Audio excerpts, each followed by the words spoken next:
FPCCI ने हुकूमत की जानिब से गैस, पेट्रोल और डीजल की कीमतों में इजाफा मुस्तरद कर दिया। नायब सदर अमान पराचा ने कहा है कि गैस की कीमतों में इजाफे से एक्सपोर्ट शदीद मुतासर होंगी। हुकूमत को टैक्स कलेक्शन में मुश्किलात होगी। आसिफ सखी ने कहा कि पैदावारी लागत बढ़ने से फैक्ट्रियाँ बंद और अवाम बेरोजगार होंगे।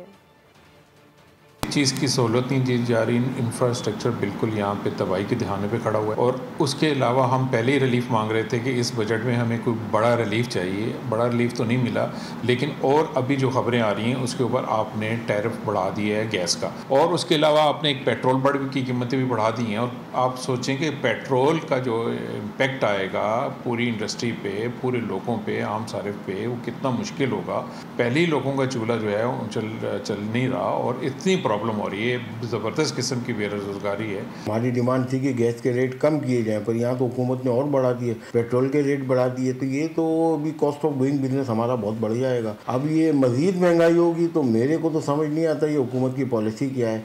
ये तो एक्सपोर्ट और कम हो जाएगी जब हम इंटरनेशनल मार्केट का मुकाबला ही नहीं कर सकेंगे। फिर टारगेट इन्होंने बढ़ा दिया 2300 अरब रुपए का। ये कहाँ से टैक्स लाएंगे जबकि पिछले बजट में टारगेट इनके पूरे नहीं हुए। अब अगर इम्पोर्ट ही नहीं हो सकेगी और एक्सपोर्ट ही नहीं हो सकेगी तो टारगेट कहाँ से पूरे होंगे। ये तो बहुत मुश्किल हालात में हम फिर चले जाएंगे। सब्सक्राइब करें और बेल दबाएं ताकि कोई खबर रह न जाए।